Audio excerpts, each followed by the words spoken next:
ಈಗ ಒಂದು ಹೆಣ ಸತ್ತಿತ್ತಂದ್ರೆ ಅಳ್ತೀವಿ ಅಳ್ತೀವಿ ಅಳ್ತೀವಿ, ಯಾವ ಮಟ್ಟಕ್ಕೆ ಅಳ್ತೀವಿ ಅಂದ್ರೆ ಹೆಣ ಎದ್ದು ಕುಂದ್ರಬೇಕು. ಸ್ಮಶಾನಕ್ಕೆ ಇನ್ನೇನು ಹೋಗಬೇಕು, ನಿಮ್ಮ ಸೌಂಡ್ ಜಾಸ್ತಿ ಆಗುತ್ತೆ. ಒಂದ್ ವೇಳೆ ಹೆಣ ಕಣ್ಣು ಬಿಟ್ಟರೆ ಇದ್ದೀರಾ ನೀವು? ಪ್ರಪಂಚ ಅಂದ್ರನೇ ಡ್ರಾಮಾ. ಅಗಸ್ತ್ಯ ಮುನಿಗಳು ಎಷ್ಟು ದೊಡ್ಡ ಜ್ಞಾನಿಗಳು, ಅಷ್ಟೇ ಅವರಿಗೆ ಕೋಪ. ಲಕ್ಷ ಕೊಟ್ಟು ಕೇಳ್ರಿ, ಹೆಣ್ಮಗಳು ಅಂದವಾದ ಚಂದವಾದ ವಯಸ್ಸಿಗೆ ಬಂದಿದೆ ಹೆಣ್ಮಗಳು. ಅಗಸ್ತ್ಯ ಮುನಿ ಹೇಳ್ದ, ನಿನ್ನ ಕರ್ಕೊಂಡು ಹೋಗ್ಲೇನ್ ನಾನು? ಆ ಇಬ್ಬರು ಋಷಿಗಳಿಗೆ ಗಾಬರಿ ಆಗ್ತದ. ಕೆಟ್ಟದ್ದು ತಲೆಯಾಗಿ ಇರುವುದೇ. ಕೋಪ ಮಾಡ್ಕೋಬೇಡ್ರಿ, ಸಿಟ್ಟಿಗೆ ಬರಬೇಡ್ರಿ. ಒಂದು ಹೆಣ್ಣನ್ನು ನೀವು ಹಂಗ ಮುಟ್ಟಬೋದ? ಅಗಸ್ತ್ಯ ಮುನಿಗಳಂದ್ರು, ನಾ ಆ ತಾಯಿಯನ್ನ ನದಿ ದಂಡ್ಯಾಗ ಬಿಟ್ಟು 4 ದಿನ ಆಯ್ತು, ನೀವ್ಯಾಕೆ ಇಲ್ಲಿ ತಕ ಕರ್ಕೊಂಡು ಬಂದಿರಿ ಅಂದ್ರು ಅವ್ರ ಮುನಿಗಳು. ಮೈನಾ ನಿಮಗ್ ಗೊತ್ತೈತಿ ಎಷ್ಟು ಅದ್ಭುತವಾಗಿ ಮೈನಾ ಹಾಡ್ತೈತಿ. ಒಂದೊಂದ್ಸಲ ಬಂದು ಕಾಗಿ ಹಾಡಿದ್ರೆ ಸ್ವಲ್ಪ ಕರ್ಕಶ ಅನಿಸ್ತದ, ಆದ್ರ ಮೈನಾ ಕೋಗಿಲೆ ಹಾಡಿದ್ರೆ ಎಷ್ಟು ಅದ್ಭುತವಾಗಿರ್ತದ. ಕಾಗಿ ನೋಡಾಕುನು ಕಪ್ಪೆ, ಮೈನಾ ಕೋಗಿಲೆ ನೋಡಾಕುನು ಕಪ್ಪೆ, ಆದ್ರ ಕಾಗಿ ಕೇಳುದು ಕರ್ಕಶವಾದ್ರ ಮೈನಾ ಕೋಗಿಲೆ ಕೇಳುದು ಇಂಪು ಕೊಟ್ಟದ. ಹಿಂಗ ಮೈನಾ ಒಂದು ದಿನ ಗಿಡದ ಮೇಲೆ ಕುಂತು ಹಾಡಬೇಕಾದ್ರೆ ಬೇಟೆಗಾರ ಬಂದು ತನ್ನ ಬಿಲ್ಲನ್ನ ತೆಗೆದು ಅದಕ್ಕೆ ಹೊಡಿಬೇಕು ಅಂತ ಗುರಿ ಇಟ್ಟ.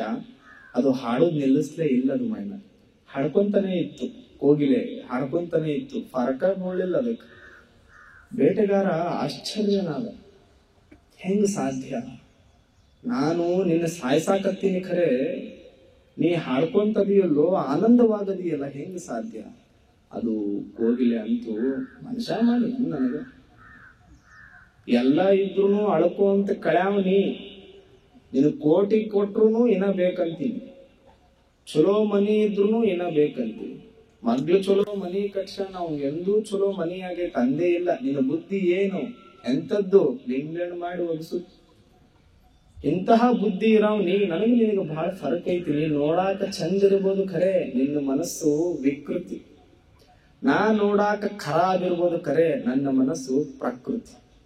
ನಾ ದೊಡ್ಡಾವ್ ನೀ ಸಣ್ಣಾವ್ ಅಂತದು ಕೋಗಿಲೆ ಇವಂಗ ತಲಿ ಹಾಪಾಯ್ತು. ಅಲ್ಲೋ ನೋಡಾಕಿಟ್ಟದಿ, ಒಂದ ಬಿಲ್ಲು ಹೊಡೆದೆ ಅಂದ್ರೆ ಸತ್ತು ಹೋಗ್ತಿ, ಏನ್ ಮಾತಾಡ್ತೀನಿ ನನಗೆ ಅಂತ. ಅವಾಗಂತೂ ನನಗೆ ಸಾಯಿಸಪ್ಪ ಒಟ್ಟ ಚಿಂತೆ ಇಲ್ಲ, ನನಗೆ ಯಾವತ್ತೂ ಚಿಂತೆ ಇರೋದೇ ಇಲ್ಲ. ಯಾಕೆ ಚಿಂತೆ ಇರೋದಿಲ್ಲ ಅಂತಂದ್ರೆ, ಇನ್ನೇನು ನೀ ನನ್ನ ಸಾಯಿಸ್ತೀಯಲ್ಲ, ಆನಂದವಾಗಿ ಹಾಡ್ಕೊಂತ ನಾನ್ ದೇವನ ಹತ್ರ ಹೋಗ್ತೀನಿ, ನನಗ ಖುಷಿ ಐತಿ. ಅಳ್ಕೊಂತ ನಿಮ್ಮಂಗ ಸ್ಮಶಾನಕ್ಕೆ ಹೋಗೋದಿಲ್ಲ ನಾ ಅಂತದಕ್ ಹೋಗಿಲೆ. ಆನಂದವಾಗಿ ಹಾಡ್ಕೊಂತ ದೇವನ ಹತ್ರ ಹೋಗ್ತೀನಿ. ಯಾಕ? ಅವನನ್ನ ಸೃಷ್ಟಿ ಮಾಡ್ಯಾನ. ನಿಮ್ಮಂಗ ಅಳ್ಕೊಂತ ಸ್ಮಶಾನಕ್ಕೆ ಹೋಗೋದಿಲ್ಲ. ಮತ್ತೆ ನಿಮ್ ಜೊತೆಗೆ ಅಳ್ಕೊಂತ ಕುಂತಾರಲ್ಲ, ಅವರೆಲ್ಲ ಸುಮ್ಮದಾರಂತೀಯ. ಈಗ ಒಂದು ಹೆಣ ಸತ್ತಿತ್ತಂದ್ರೆ ಅಳ್ತೀವಿ ಅಳ್ತೀವಿ ಅಳ್ತೀವಿ, ಯಾವ ಮಟ್ಟಕ್ಕೆ ಅಳ್ತೀವಿ ಅಂದ್ರೆ ಹೆಣ ಎದ್ದು ಕುಂದ್ರಬೇಕು, ವಾಪಸ್ ಎದ್ದು ಕುಂದ್ರಬೇಕು, ಹಂಗ ಅಳ್ತೀವಿ. ನೀವೆಲ್ಲ ಅಳ್ತಿರಲ್ರವ, ಸ್ಮಶಾನಕ್ಕೆ ಇನ್ನೇನು ಹೋಗಬೇಕು, ನಿಮ್ಮ ಸೌಂಡ್ ಜಾಸ್ತಿ ಆಗುತ್ತೆ. ಹೌದಿಲ್ಲ? ಯಾಕೆ ಒಗದ್ ಬರ್ರಿ ದೌಡ ಅಂತ ಹೇಳ್ತಿರ್ತದೆ ಮನಸ್ಸು. ಇನ್ನೇನ್ ಒಗಿಬೇಕು ಸ್ಮಶಾನದೊಳಗ, ಸೌಂಡ್ ಜಾಸ್ತಿ ಆಗತ್ತ. ಇನ್ನೇನ್ ಒಗಿಬೇಕು? ಒಂದು ಕ್ಷಣ ಯೋಚನೆ ಮಾಡ್ರಿ, ವಾಪಸ್ ಬಂದ್ರು ಚಲೋ ಇತ್ತು ಅಂತಿರಲ್ಲ. ಒಂದ್ ವೇಳೆ ಹೆಣ ಕಣ್ಣು ಬಿಟ್ರೆ ಇದ್ದೀರಾ ನೀವಲ್ಲಿ? ಒಂದೇ ಸೆಕೆಂಡ್ಗೆ ಹೆಣ ಕಣ್ಣು ತೆಗೀತು ಅಂದ್ರೆ ನೀವ್ ಇದ್ದೀರಿ ಅಲ್ಲಿ? ಸಾಧ್ಯನೇ ಇಲ್ಲ. ಸುಮ್ಮ ನಾಟಕ. ಪ್ರಪಂಚ ಅಂದ್ರನೇ ಡ್ರಾಮಾ, ಎಲ್ಲ ನಾಟಕ. ಸುಮ್ ನೋಡ್ಕೊಂತ ಹೋಗುದು, ಚಿಂತೆ ಮಾಡೋದಲ್ಲ. ನಾ ಸತ್ತ ಮ್ಯಾಗ ನನ್ನ ಆಸ್ತಿ ನನ್ನ ಮಕ್ಕಳು ನಕ್ಕೊಂತ ಉಳ್ತಾರಂತ ಚಿಂತೆ ಮಾಡೋದಲ್ಲ. ನಾ ಸತ್ತ ಮ್ಯಾಗ ನಾ ಕೊಡಿಸಿದ ಬಂಗಾರ ಹಾಕೊಂಡು ನನ್ನ ಹೆಂಡತಿ ಬದುಕ್ತಾಳಂತ ಚಿಂತೆ ಮಾಡೋದಲ್ಲ. ಎಲ್ಲ ಇರೋದನ್ನ ಸಂಸಾರದೊಳಗ ಅದನ್ನ ಬಿಟ್ಟು ದೇವನ ಹತ್ರ ಬದುಕಲಿಕ್ಕೆ ಪ್ರಯತ್ನ ಮಾಡಬೇಕು. ಮನಸ್ಸನ್ನ ಕೈಯಾಗಿ ಇಟ್ಕೋಬೇಕು. ಅಗಸ್ತ್ಯ ಮುನಿಗಳು ನಮಗೆಲ್ಲ ಗೊತ್ತಿದೆ. ಅಗಸ್ತ್ಯ ಮುನಿಗಳು ಬಹಳ ದೊಡ್ಡ ಜ್ಞಾನಿಗಳವರು. ಎಷ್ಟು ದೊಡ್ಡ ಜ್ಞಾನಿಗಳು, ಅಷ್ಟೇ ಅವರಿಗೆ ಕೋಪ. ಚೂರು ಯಾರು ಏನಂದ್ರೂ ತಡ್ಕೊಳ್ಳಾರದಂತಹ ಋಷಿಗಳು. ಅವರು ಒಂದು ದಿನ ದೇಶ ಸಂಚಾರಕ್ಕೆ ಹೋಗಬೇಕಾದ್ರೆ ಇನ್ನೇನು ನದಿ ದಾಟಬೇಕು. ಲಕ್ಷ ಕೊಟ್ಟು ಕೇಳ್ರಿ, ಒಂದು ಹೆಣ್ಮಗಳು ನಿಂತಿದ್ಲು ನದಿ ದಂಡ್ಯಾಗ. ಹೆಣ್ಮಗಳು ಅಂದವಾದ ಚಂದವಾದ ವಯಸ್ಸಿಗೆ ಬಂದಿದೆ ಹೆಣ್ಮಗಳು ನದಿ ದಂಡ್ಯಾಗ ನಿಂತಿದ್ಲು. ಆಕೆಗೆ ನದಿ ದಾಟ್ಲಿಕ್ಕೆ ಕಷ್ಟ ಆಗಿತ್ತು. ಈ ಕಡೆಯಿಂದ ಬಂದ ಅಗಸ್ತ್ಯ ಮುನಿ ಮತ್ತವರಿ 1-2 ಋಷಿಗಳು ಯೋಚನೆ ಮಾಡ್ತಾರ, ನಾವೆಲ್ಲ ಮುನಿಗಳು, ಅವ್ರಂದ್ರು ಇಬ್ರು ಹಿಂದಿರೋರು, ನಾವೆಲ್ಲ ಮುನಿಗಳು, ನಮಗೆ ಯಾಕೆ ಬೇಕು ಚಿಂತೆ ಅಂತ ಅವ್ರು ಹೋದ್ರು. ಅಗಸ್ತ್ಯ ಮುನಿ ಆ ತಾಯಿಗೆ ಕೇಳ್ದ, ನಿನ್ನ ಕರ್ಕೊಂಡು ಹೋಗ್ಲೇನ್ ನಾನು? ಆ ಇಬ್ರು ಋಷಿಗಳಿಗೆ ಗಾಬರಿ ಆಗ್ತದ. ಋಷಿಗಳು ಇವ್ರು ಒಂದು ಹೆಣ್ಣನ್ನು ಮುಟ್ಟಾಕ್ ಹೆಂಗ ಯೋಚನೆ ಮಾಡಿದ್ರು. ಗಾಬರಿಯಿಂದ ಅವರಿಬ್ರು ನದಿ ದಾಟ್ತಾರ. ಅಗಸ್ತ್ಯ ಮುನಿ ಆ ತಾಯಿಯನ್ನ ಹೆಗಲ ಮ್ಯಾಗ ಇಟ್ಕೊಂಡು ನದಿ ದಾಟಿ ದಂಡಿಗಿಳಿಸಿ ಬರ್ತೀನಿ ಅಂತ ಹೇಳಿ ಬಂದ್ರು. 1 ದಿನ ಆಯ್ತು, 2 ದಿನ ಆಯ್ತು, ಕೆಟ್ಟದ್ದು ತಲೆಯಾಗಿ ಇರುವುದೇ. ಮಸ್ತ್ ಪ್ರವಚನ ಹೇಳಕತ್ತೀವಿ, ಜರಾ ನಾಲ್ಗಿ ಹೊಳತು ಅಂದ್ರ ಊರಿಗೆಲ್ಲ ಏನ್ ಹೇಳ್ಕೊಂತ ಹೋಗಿವಿ, ಪ್ರವಚನ ಭಾರಿ ಇತ್ತಲ್ಲ, ನಾಲ್ಗಿ ಹೊಳತು ನೋಡು. ಋಷಿಗಳು ಹಂಗೆ ಮಾಡಿದ್ರು. ಅದ್ಭುತವಾದ ನದಿ, ನೀರು, ಗಿಡ, ಸಂಪತ್ತು ಬಿಟ್ಟು ಅವ್ರು ಏನು ಒಂದು ಹೆಣ್ಮಗಳನ್ನು ಹೊತ್ತುಕೊಂಡು ಬಂದಿದ್ರಲ್ಲ, ಅದೇ ತಲೆಯಾಗವ್ರಿಗೆ. ಕೇಳಿದ್ರು ಅವ್ರು, ಅಲ್ರಿ ಋಷಿಗಳೇ, ತಪ್ಪು ತಿಳಿಬ್ಯಾಡ್ರಿ, ಕೋಪ ಮಾಡ್ಕೋಬ್ಯಾಡ್ರಿ, ಸಿಟ್ಟಿಗೆ ಬರಬ್ಯಾಡ್ರಿ, ಒಂದು ಹೆಣ್ಣನ್ನು ನೀವು ಹಂಗ ಮುಟ್ಟಬೋದ? ಎಲ್ಲಿದು ಕತಿ ಇದು ಅಂದ್ರ ಅವ್ರು ಋಷಿಗಳು. ಅಲ್ಲ, 4 ದಿನದ ಹಿಂದಿನ ಕತಿ ನೆನಪಿಸ್ಕೊಳ್ರಿ. ನದಿ ದಾಟಬೇಕಾದ್ರ ಆ ತಾಯಿಯನ್ನ ಹೊತ್ತುಕೊಂಡು, ನೀವು ಹೆಣ್ಣನ್ನ ಹೊತ್ತುಕೊಂಡು ನದಿ ದಾಟಿಸಿ ಬಿಟ್ಟು ಬಂದ್ರಿ. ಯಾಕೆ ನಿಮ್ಗೆ ತಲೆಯಾಗಿಲ್ಲ ಏನು? ಮರೆತು ಬಿಟ್ರೆ ಏನು ಅಂದ್ರು 2 ಋಷಿಗಳು. ಅಗಸ್ತ್ಯ ಮುನಿಗಳು ಎಷ್ಟು ಕಿಮ್ಮತ್ತಿನ ಮಾತು ಹೇಳ್ತಾರಂದ್ರ, ಅಗಸ್ತ್ಯ ಮುನಿಗಳಂದ್ರು, ನಾ ಆ ತಾಯಿಯನ್ನ ನದಿ ದಂಡ್ಯಾಗ ಬಿಟ್ಟು 4 ದಿನ ಆಯ್ತು, ನೀವ್ಯಾಕೆ ಇಲ್ಲಿ ತಕ್ಕ ಕರ್ಕೊಂಡು ಬಂದಿರಿ ಅಂದ್ರು ಅವ್ರು ಮುನಿಗಳು. ಅರ್ಥ ಆಯ್ತಲ್ಲ? ಆ ತಾಯಿಯನ್ನ ನದಿ ದಂಡ್ಯಾಗ ಬಿಟ್ಟು 4 ದಿನ ಆಯ್ತು, ಹುಚ್ಚ, ನೀ ಮನಸ್ಸಿನಾಗ ಇಟ್ಕೊಂಡು ಯಾಕಂದ್ರೆ ಇಲ್ಲಿ ತಕ್ಕ ಕರ್ಕೊಂಡು ಬಂದಿ, ನಡಿ ಮೊದಲು ಬಿಟ್ಟು ಬಾ, ಅದನ್ನ ಮೊದಲು ಬಾ.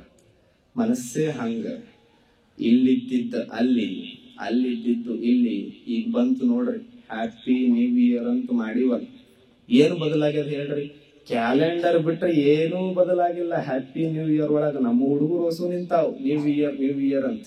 ನಿಜವಾದ ನ್ಯೂ ಇಯರ್ ಯಾವಾಗ ಬರ್ತೈತಿ ಅಂದ್ರ, ಕ್ಯಾಲೆಂಡರ್ ಬದಲಾದಾಗ ನ್ಯೂ ಇಯರ್ ಬರೋದಿಲ್ಲ. ನಮ್ಮ ಬ್ಯಾಂಕ್ ಬ್ಯಾಲೆನ್ಸು ಬದಲಾಗಬೇಕು, ಬಡತನದೊಳಗಿರೋ ನಮ್ಮ ತಂದೆ ತಾಯಿನೂ ಬದಲಾಗಬೇಕು, ಬಾಡಿಗೆ ಗಾಡ್ಯಾಗ ಅಡ್ಡಾಡವ್ ನಾನು ಒಂದು ಸ್ವಂತ ಗಾಡಿ ತರಬೇಕು, ಕನಸು ಕಾಣ್ಕೊಂತ ಕುಂತ ಜೀವಕ್ಕ ನನಸ್ಸು ಮಾಡಿ ಬದಲಾದಾಗ ಹೊಸ ವರ್ಷ ಬರಲಿಕ್ಕೆ ಸಾಧ್ಯ ಅದ. ಅದು ನಿಜವಾದ ಹೊಸ ವರ್ಷ, ಇದು ಅಲ್ಲ.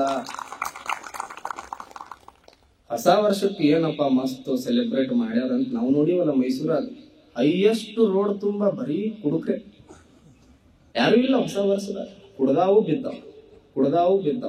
ಅವು ದೇವ್ರ ಪಾಪ ತಿಪ್ಪಿ ಸೃಷ್ಟಿ ಮಾಡಿದ್ದವು, ಹಂದಿ ಮಲ್ಕೊಳ್ಳಿ ಅಂತ ಸೃಷ್ಟಿ ಮಾಡ್ಯಾನ. ಇವು ಹೋಗ್ಯಾವ ಬರೀ ತಿಪ್ಪಾಗ ಮಲ್ಕೊಂಡಾವ್.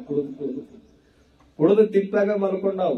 ಎಲ್ಲೂ ಬೇರೆ ಕಡೆ ಮಲ್ಕೊಂಡೇ ಇಲ್ಲ. ತಿಪ್ಪಿ ಬಿಟ್ರೆ ಎಲ್ಲೂ ಮಲಕೆ ಇಲ್ಲ, ಬರೇ ಕುಡ್ದಾವು, ತಿಪ್ಪಾಗ ಮಲ್ಕೊಂಡಾವ್. ತಿಪ್ಪಾಗ ಮಲ್ಕೊಳ್ಳಿ ಅಂತ ಈ ಮನುಷ್ಯ ಜನ್ಮ ದೇವರ ಸೃಷ್ಟಿ ಮಾಡಿಲ್ಲ. ನೀ ಚಂದ ಆರಾಮ ಗಡ್ಡ ಮ್ಯಾಗ ಮಲ್ಕೋ ಅಂತ ಸೃಷ್ಟಿ ಮಾಡ್ಯಾನ. ಅದನ್ನ ಬಿಟ್ಟಿವಿ ಮತ ಕುಡ್ದೀವಿ, ಹೋಗಿ ತಿಪ್ಪಾಗ ಮಲ್ಕೊಂಡಿವಲ್ಲ. ಹೊಸ ವರ್ಷಕ್ಕ ಡಿಜೆ ಹಚ್ಚಿ ಕುಡ್ದಾರ, ರೋಡ್ ತುಂಬಾ ಬರ್ದಾರ. ಅದು ರೋಡ್ ಕೇಳಿತ್ತೇನ್? ರೋಡ್ ಯಾವತ್ತರ ಕೇಳಿತ್ತೇನ್? ನನ್ನ ಮ್ಯಾಗ ಬರೀಯಪ್ಪ ಹ್ಯಾಪಿ ನ್ಯೂ ಇಯರ್ ಅಂತ ರೋಡ್ ಕೇಳಿತ್ತೇನ್? ಅದು ಅಂತೂ ರೋಡ್ ಮ್ಯಾಗ ಎಷ್ಟು ಚಂದ ಬರ್ದಿ ಹುಚ್ಚ. ಹಿಂಗ 10th ಎಕ್ಸಾಮ್ ದಾಗ ಬರ್ದಿದ್ದೆ ಅಂದ್ರೆ ಇವತ್ತು ಕಾರ್ದಾಗ ಅಡ್ಡಾಡ್ತಿದ್ದೇವ್ ಮಂಗೆ ಅಂತಂತದ್ ರೋಡ್. ನನ್ನ ಮ್ಯಾಗ ಎಷ್ಟು ಚಂದ ಹ್ಯಾಪಿ ನ್ಯೂ ಇಯರ್ ಅಂತ ಬಣ್ಣ ಹಚ್ಚಿ ಬರ್ದಿಯಲ್ಲ, ಜರಾ ಕರ್ತ ನೀ 10th ಎಕ್ಸಾಮ್ ದಾಗ ಚಂದ ಬರ್ದಿದ್ದೆ ಅಂದ್ರೆ ನೀ ಇವತ್ತು ಇಲ್ಲಿ ಇರ್ತಾನೆ ಇದ್ದಿದ್ದಿಲ್ಲ ಅಂತದ್ದು. ಈ ಜಾಸ್ತಿ ಮನಸ್ಸನ್ನ ಆ ಕಡೆ ಈ ಕಡೆ ಮೋಹ ಮತ ಮತ್ಸರ ಕಾಮಕ್ಕ ಬಲಿ ಕೊಡದೇನೆ ಇದನ್ನ ಯಾರ ಕೈಯಾಗಿಟ್ಕೊಂಡು ಬದುಕ್ತಾರಲ್ಲ ಅವರೇ ಸಂಪನ್ಮೂಲ ಸದ್ಗತಿ ಪಡೆಯುವ ವ್ಯಕ್ತಿಗಳು. ಅದೇ ನಿಜವಾದ ಆತ್ಮ ಅಂತ 4ನೇ ಶ್ಲೋಕ ಹೇಳ್ತೈತಿ. ತಮಗೆಲ್ಲ ಒಳ್ಳೇದಾಗ್ಲಿ, ಸದಾ ಒಳಿತು ವಿಚಾರ ಮಾಡ್ರಿ. 1ನೇ ಶ್ಲೋಕದಲ್ಲಿ ಈ ಜಗತ್ತು ಒಳಗ ಅಜ್ಞಾನ ಅಹಂಕಾರಿ ಬಿಟ್ಟು ಹೆಂಗ ಬದುಕಬೇಕು ಅಂತ ನೋಡಿ, 2ನೇ ಶ್ಲೋಕದೊಳಗ ಹೆಂಗ ನಾವು ಮನಸ್ಸನ್ನ ಕೈಯಾಗಿಟ್ಕೊಂಡು ದೇವ ಸೃಷ್ಟಿ ಮಾಡಿರುವ ಜಗತ್ತು ಒಳಗ ಬದುಕಬೇಕಂತ ನೋಡಿವಿ. ಒಂದಿಷ್ಟು ಬರೇ ಉಪನಿಷತ್ ಅಂದ್ರೆ ಏನಾಗ್ಬಿಡ್ತೈತ್ರವ ಹೇಳ್ತೀನಿ ಕೇಳ್ರಿ. ಇನ್ ಅದನ್ನ ಬಿಡ್ತೀನಿ. ಉಪನಿಷತ್ತು ಬರೀ ನಾ ಹೇಳ್ಕೊಂತ ಹೋದ್ರೆ ನೀವ್ ಯಾರು ಕೇಳುದಿಲ್ಲ. ಬರೀ ಉಪನಿಷತ್ತು ಹೇಳ್ಕೊಂತ ಹೋದ್ರೆ ನೀವ್ ಯಾರು ಕೇಳುದಿಲ್ಲ. ಅವಾಗ ಒಂದಿಷ್ಟು ಮುದುಕಿನ ತರಬೇಕು, ಅವಾಗ ಒಂದಿಷ್ಟು ಅಜ್ಜಿಗಳನ್ನ ತರಬೇಕು, ಅವಾಗ ಒಂದಿಷ್ಟು ಏನ್ ಕುಡಿತಾವಲ್ಲ ನಮ್ ಬ್ರ್ಯಾಂಡ್ ಕೂಡ ಅವ್ರನ್ನ ತಗೊಂಡ್ಬರ್ಬೇಕು. ಅಂದ್ರ ನೀವು ನಡೀತದ ಗಾಡಿ.